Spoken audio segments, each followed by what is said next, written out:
నమస్తే, welcome to Leo. మనతో ఉన్నారు సీనియర్ జర్నలిస్ట్ హేమసుందర్ గారు. సార్ నమస్తే. నమస్తే అండి. సో మొత్తానికి చాలా కాలం తర్వాత ఓదెల 2 అయితే వచ్చేసింది. సో గతంలో ఉన్నటువంటి ఒక ఓదెల, ఇప్పుడు ఓదెల 2 ఏదైనా సంబంధం ఉందంటారా? అసలుకి ఏంటి కథ అంటే ఏం చెప్తారు? అంటే ఆ కథ ఎక్కడ ఆగిందో అక్కడి నుంచి ఈ కథ మొదలవుతుంది. ఇక్కడికి వచ్చేసరికి ఏమైందంటే, సాధారణంగా దెయ్యానికిను దేవుడికి మధ్యలో లింక్ పెట్టారు. అంటే ఆధ్యాత్మికత జోడించి దీన్ని మలిచిన కథగా చెప్పాల్సి వస్తుంది. ఎందుకంటే ఓదెల అనే వాళ్ళు, మరి ఆ తిరుపతి అనే వ్యక్తి ఆ అమ్మాయిని రేపు చేయడం, ఈ కార్యక్రమాలు చేస్తూ ఉంటే అతన్ని చంపే పరిస్థితి వచ్చేస్తుంది. ఈ హెబ్బా పటేల్ ఆ పాత్ర చంపడం, అతను దెయ్యం అవ్వటం, దెయ్యం అయిపోయి మళ్ళీ ఇదే కార్యక్రమాలు చేయడంతో ఆ దెయ్యాన్ని అరికట్టడానికి ఏం చేయాలి, ఈ స్టోరీ చెప్తే మీకు ఏం గుర్తొస్తుంది? అరుంధతి సినిమా గుర్తొస్తుంది కదా, కొద్దిగా ఈ తరహాలోనే. బొమ్మాళి అంటూ ఆ టైప్లో అరుపులు పెడబొబ్బలు ఎట్లా ఉంటాయో, ఇక్కడ కూడా కాస్త అరుపులు పెడబొబ్బలకి అవకాశం ఉన్న సినిమాగా ఈ ఓదెల 2ని చెప్పాల్సి వస్తుంది. మరి ఇక్కడ మరి దెయ్యాన్ని అరికట్టాలంటే ఒక దైవశక్తి కావాలి. ఆ దైవశక్తి ఎవరు అంటే Arundhati plus Akhanda is equal to Odela 2 అని మనం చెప్పుకోవచ్చు. అంటే అక్కడ అఘోరా వస్తే ఇక్కడ నాగసాధువుగా తమన్నా రావటం, తమన్నాకిను నాగసాధువుకి దెయ్యానికి మధ్య పోరాటమే ఓవరాల్గా ఈ సినిమా. సాధారణంగా ఓదెల అప్పట్లో చాలా చిన్న సినిమా వచ్చి మంచి హిట్ కొట్టింది. సో ఇప్పుడు ఈ ఓదెల 2 ఏదైతే ఉందో సంపత్ నంది డైరెక్షన్ లో రావడం జరిగింది. కానీ ఆశించినటువంటి ఒక ఫలితాలు వచ్చాయా లేదంటే ఏం చెప్తారు? అంటే స్క్రీన్ ప్లే పరంగా కొంత వీక్గా ఉందండి. స్క్రీన్ ప్లే బాగుండి ఉంటే ఇప్పుడు అరుంధతి అంత పెద్ద హిట్, అదే సీజీ వర్క్ అంతా చేశారు. కథగా చెప్పాలంటే ఆ ఓదెల రైల్వే స్టేషన్కి దీనికి బడ్జెట్ పరంగా తేడా ఉంది, కథా విస్తరణ పరంగా తేడా ఉంది.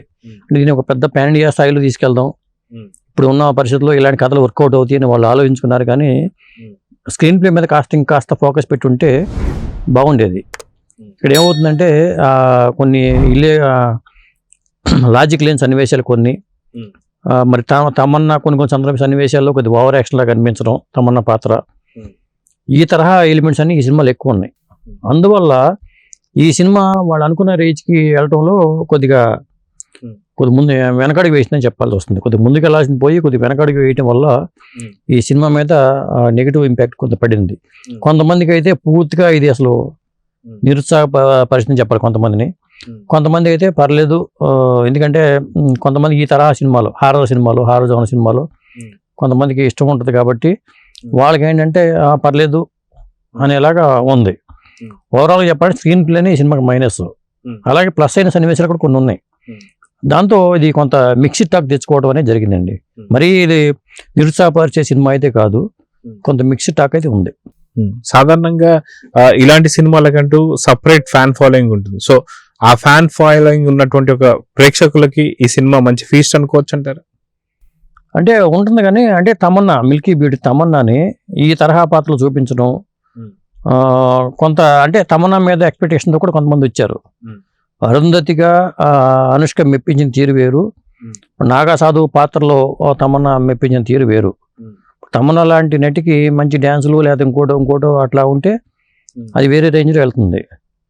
మరి లేదా బాహుబలి తరహాలోనే తమన్నాని మనం దాంట్లో ఒక రకంగా చూసాం, అది అద్భుతంగా ఉంది.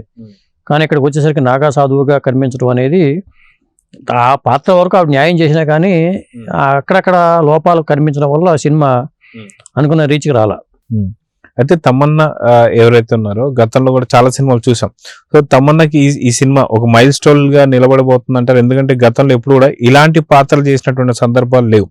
సో ఈ సినిమా తమన్నా కెరియర్ కి ఎలా ప్లస్ అవుతుందంటే ఏం చెప్తారు? అంటే లేడీ ఓరియంటెడ్ సినిమా ప్రధానంగా. ఏంటంటే అరుంధతి కూడా అదే లేడీ ఓరియంటెడ్ సినిమానే, ఇది కూడా లేడీ ఓరియంటెడ్ సినిమానే. వశిష్ఠ సింహ ఇక్కడ విలన్ పాత్రధారి కావడం, అతను దెయ్యంగా మాట్లాడు కాబట్టి ఆ హెబ్బా పటేల్ జైలుకి వెళ్ళటం అనే కథాంశంతో జరిగింది కాబట్టి ఖచ్చితంగా లేడీ ఓరియంటెడ్ సినిమానే. లేడీ ఓరియంటెడ్ సినిమాలో గతంలో పెద్ద హిట్ అయిన సందర్భాలు కూడా ఉన్నాయి.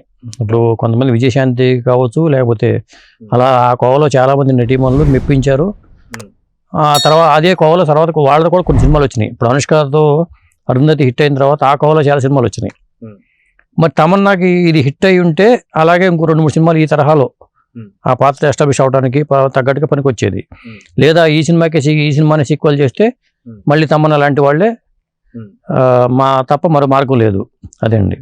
సో ఇప్పుడు మీరు అన్నట్టుగా సీక్వెల్ ఈ సినిమాకు ఉండబోతుందా లేదా అంటే ఏం చెప్తారు? వాళ్ళు వదిలారు దీనికి ఒక లీడ్ వదిలారు కాబట్టి ఈ ఓదెల 3కి ఖచ్చితంగా ఒక లీడ్ వదులుకున్నారు. డైరెక్ట్ సంపత్ నంది మళ్ళీ తను ఖర్చు వేసినట్టుగా చెప్పుకోవాల్సి వస్తుంది.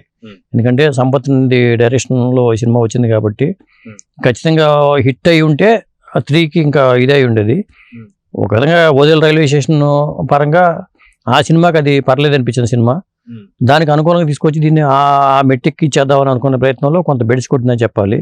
ఆ బెడిసి కొట్టిన నేపథ్యంలో 3వ సినిమా రావడానికి ఆస్కారం ఉందా లేదా అంటే కాలమే నిర్ణయించాలి.